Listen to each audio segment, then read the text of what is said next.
എന്താണ് മുഖത്ത് കടന്നിലൂത്തിയോ? ഓ, കടന്നല്ലേ ഒരു ഭാഗ്യേ. വണ്ടായിരുന്നെങ്കിൽ ദുഷ്യന്തന്റെ മതിരി അരക്കായി നോക്കായിരുന്നു. നാണമില്ലല്ലോ. ആർക്ക്? ദുഷ്യന്തനോ? ഞാൻ അത്ര പൊട്ടിയൊന്നല്ല. എന്തൊരു ശൃംഗാരായിരുന്നു ആട്ടുകാരിയുടെ അടുത്ത്. പഴ ഉരിച്ചു കൊടുക്കുന്നു, പാല് കുടിപ്പിക്കുന്നു.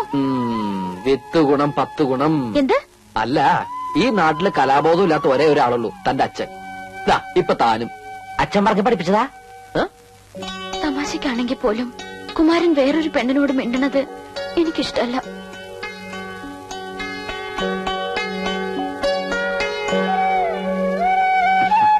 ഞാനും പലപ്പോഴും ആലോചിക്കാറുണ്ട്, നമുക്ക് നമ്മുടെ കുട്ടിക്കാലം മതിയായിരുന്നു.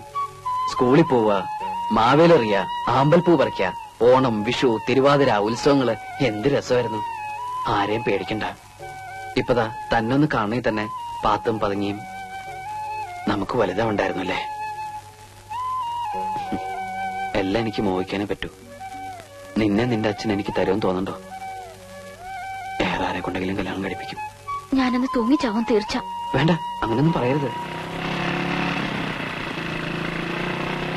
അയ്യോ പ്രസാദ്, വൈകുന്നേരം കുളക്കടവിൽ കാണാം.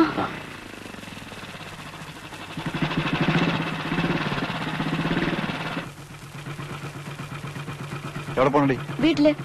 അമ്മാണ്ടോ വീട്ടില്? എനിക്കറിയില്ല. വേണ്ട കേറാൻ. പ്രസാദോ? അമ്മാവന്റെ അമ്മാവിയുടെയും കൂടെ താമസിക്കാന്ന് വിചാരിച്ചിട്ട് കുറെ നാളായി. സത്യം പറഞ്ഞ വീട്ടിൽ അച്ഛന്റെ അമ്മയുടെ ഉപദേശം കേട്ട് മടുത്തിട്ടാ ഞാൻ ഇങ്ങോട്ട് വന്നത്. എന്തെങ്കിലും പുതിയ കേസ് നാട്ടിലുണ്ടാക്കിയിട്ടുണ്ടാവും, അല്ലാണ്ട് ഇങ്ങോട്ട് വരില്ലല്ലോ. എന്റെ പെങ്ങളെ കണ്ണീര് കുടിപ്പിക്കാൻ വേണ്ടിയിട്ടാണല്ലോടാ നിന്റെ ഈ അവതാരം തന്നെ. ഇനി ഉപദേശം അമ്മാൻ തുടങ്ങിക്കോ.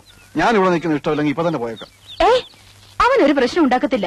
എല്ലാവരോടും പറഞ്ഞു പറഞ്ഞ് അവനെ തെമ്മാടിയാക്കുന്നതാ. ആകെ ഇവിടുത്തെ സ്നേഹമുള്ളത് അമ്മാവിക്ക് മാത്രമേ ഉള്ളൂ. അകത്ത് കയറട്ടെ. കള്ളും കഞ്ചാവുമായിട്ട് നടക്കുന്നവനെ ഇങ്ങനെ സ്നേഹിച്ചാലുണ്ടല്ലോ, ബാധ പോലെ എപ്പോഴും വന്ന് കയറും. ഒരാളുടെ ചെലവെന്ന് പറഞ്ഞ നിസ്സാര കാര്യമല്ല. നാളെ മൂലം പെട്രോൾ അടിക്കാനുള്ള കാശും ചോദിച്ചു കൊടുക്കും. 10 പൈസ ഞാൻ കൊടുക്കില്ല. ഒന്ന് വേഗം കയറാ. ഒരു പെണ്ണ് വരുന്ന പറഞ്ഞ് മണിക്കൂർ 4 വെള്ളത്തിൽ കിടക്കണേ. എടാ നോക്കിയിരിക്കാതെ വല്ലപ്പോഴൊക്കെ ഇറങ്ങി ഒന്ന് കുളിക്കണ. അയ്യടാ, ഞാൻ കുളിച്ചതാ. തമാശക്കാരൻ അവന്റെ എന്റെ മുണ്ട് വെള്ളത്തിലിട്ട് എടുത്ത് പിടിച്ചിട. പയ്യൻ കിട വരാൻ മുണ്ട് പിടിച്ചിട.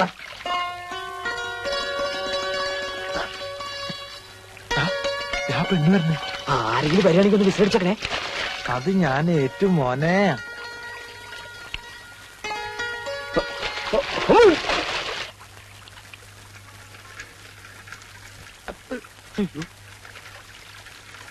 ദൈവമേ, ഇപ്പവും പൊന്തിയ ശവം പൊന്തിയന് തുല്യാവും.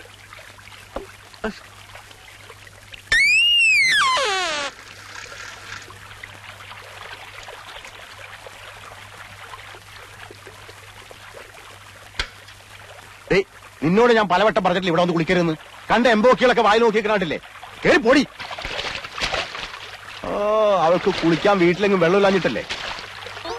ഞാൻ പൊടി. മേലാല് നിങ്ങൾ ആവർത്തിച്ചാലുണ്ടല്ലോ എന്റെ സ്വഭാവം നിനക്കറിയാലോ. എന്താടാ വന്നു നാടകങ്ങൾ ഇവിടെ തുടങ്ങിയോ? ഞാൻ പശുവിനെ കുളിപ്പിക്കാൻ വന്ന. പെണ്ണുങ്ങൾ കുളിക്കുന്ന കടവിലാണോടാ പശുവിനെ കുളിപ്പിക്കുന്നത്? പശു പെണ്ണായതുകൊണ്ട് പെണ്ണുങ്ങൾ കുളിപ്പിനടുത്ത് കുളിപ്പിച്ചു. പശു കാളയാണെങ്കിൽ ആണുങ്ങൾ കുളിപ്പിനടുത്ത് കുളിപ്പിക്കും.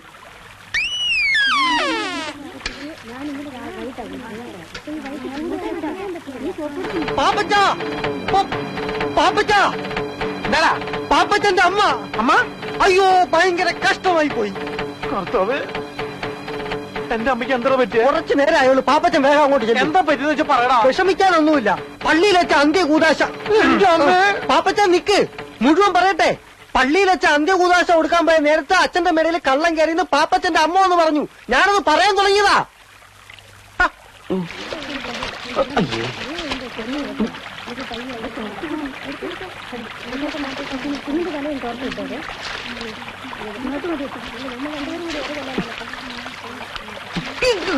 ഈ മീനിക്കൾ ഇടാക്കേണ്ട സ്ഥലം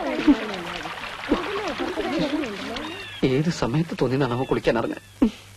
കാലനും കലികാലം കൊള്ളാം. നല്ല കാച്ചിങ് ടൈറ്റിൽ.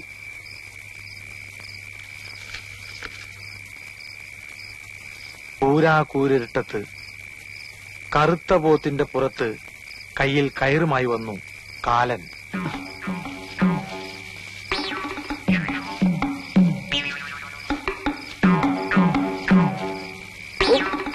പാപ്പച്ച പാപ്പച്ച ആരാ? നിന്റെ കാലൻ ഒന്നിറങ്ങി വേടാ. കാലനോ? ഇത്ര പെട്ടെന്ന് വന്നോ?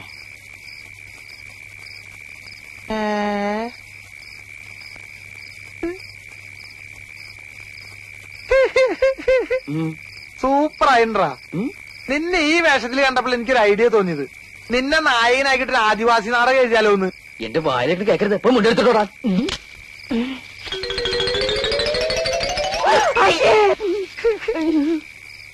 ആദിവാസി നാടകം മാത്രല്ലടാ, ആദിഭാവത്തിന്റെ സെക്കൻഡ് പാർട്ട് എടുത്താലൊന്ന് ആലോചിക്കാ.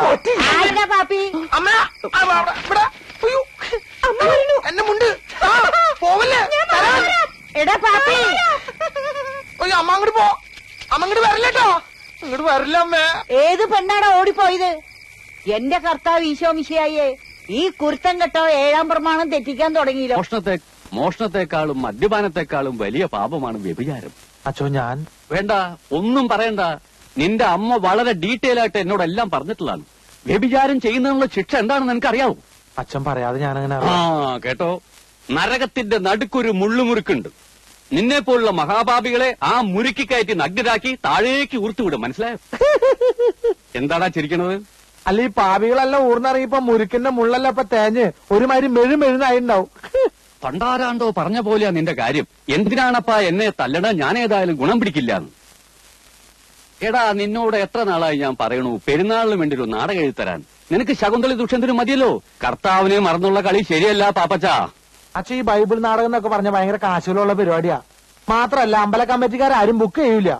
പിന്നെ പള്ളിക്ക് വല്ല ഗാനമേള അമിമിക്രിയൊക്കെ മതിയല്ലോ. വേണ്ട വേണ്ട, വിസ്തരിക്കണ്ട. നിന്നെ കൊണ്ട് സാധിക്കില്ല, അത് തന്നെ കാര്യം. കാരണം ബൈബിള് വായിച്ചിരിക്കണം, അതില്ലല്ലോ. ശരി, ഞാൻ ഏതായാലും ഒരു നാടകം എഴുതിയിട്ടുണ്ട്. ഓ, നിന്റെ കൂട്ടുകാരെല്ലാം വിളിച്ചോണ്ട് പോവാ, നമുക്ക് റിഹേഴ്സൽ തുടങ്ങാം. കർത്താവേ,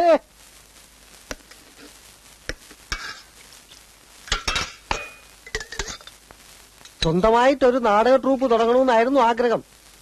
എന്ത് ചെയ്യാം, ഇറക്കാൻ കാശ് വേണ്ടേ? എടാ, എനിക്ക് നായകവേഷം തരുന്നുണ്ടെങ്കിൽ ഈ ചായക്കൂടെ വരെ വിറ്റ് ട്രൂപ്പ് തുടങ്ങാൻ സമ്മതിച്ച ആളല്ലേ ഞാൻ. ചതിക്കല്ലേ അബ്ദുക്ക, നിങ്ങൾ ഈ ചായക്കട വിറ്റാ പിന്നെ ഞാൻ അവിടെ പോയി പണിയെടുക്കും.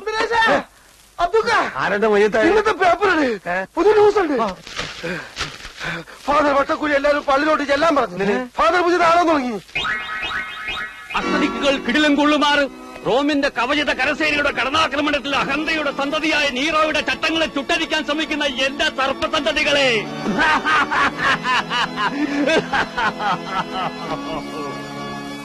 വെനീസിലെ സുന്ദരി, രചനയും സംവിധാന മേൽനോട്ടവും ഫാദർ വട്ടക്കുഴി. പാപ്പച്ചൻ വരുന്ന സംവിധാനം ചെയ്ത് തന്നാ മതി. വേദന കൊണ്ട് പുളയുന്ന അടിമ പറഞ്ഞു, അടി അടി അടി, നിന്റെ ചാട്ടുവാറുകൾക്ക് വിശ്രമം കൊടുക്കാതെ അടി. മനുഷ്യനെ കൊണ്ട് ചവിട്ടിമതിക്കുന്ന ദുഷ്ടസന്തതി, നിന്റെ ബലം ക്ഷയിക്കുന്നതുവരെ അടി. കലക്കി വെച്ചോ. പാപ്പച്ചനെഴുതിയ നാടകത്തിനേക്കാളും ഉഗ്ര നാടകം. അടിമയുടെ വേഷം ഞാൻ ഇപ്പോഴേ ബുക്ക് ചെയ്തിരിക്കുന്നു. നിനക്ക് ഞാൻ യേശുക്രിസ്തുവിന്റെ വേഷം തരാം. അതെന്താ? അല്ല, ഇവനാവുമ്പോ കുരിശിന് പകരം 2 ഈർക്കിന് വെച്ച് കെട്ടിയാ മതിയല്ലോ. ഇവിടെ വേഷങ്ങൾ തരാനും തീരുമാനിക്കാനും ഞാൻ അച്ഛനുണ്ട് കേട്ടാ. അല്ല, അതൊക്കെ കണ്ടില്ലല്ലോ. അച്ഛൻ ട്രൂപ്പ് തുടങ്ങി അറിഞ്ഞപ്പോഴേ നായിക ബുക്ക് ചെയ്യാൻ പോയിരിക്കുക. ഓഹോ, ആ, ഇതെല്ലാം കണ്ടുകൊണ്ട് സുന്ദരിയായ രാജകുമാരി മന്ദം മന്ദം നടന്നു വരുന്നു. വേദനയോടെ താഴെ കിടക്കുന്ന അടിമയുടെ കൈകളെടുത്ത് രാജകുമാരി ചുംബിക്കുമ്പോൾ അവിടെ ഒരു ഗാനം ആരംഭിച്ചു.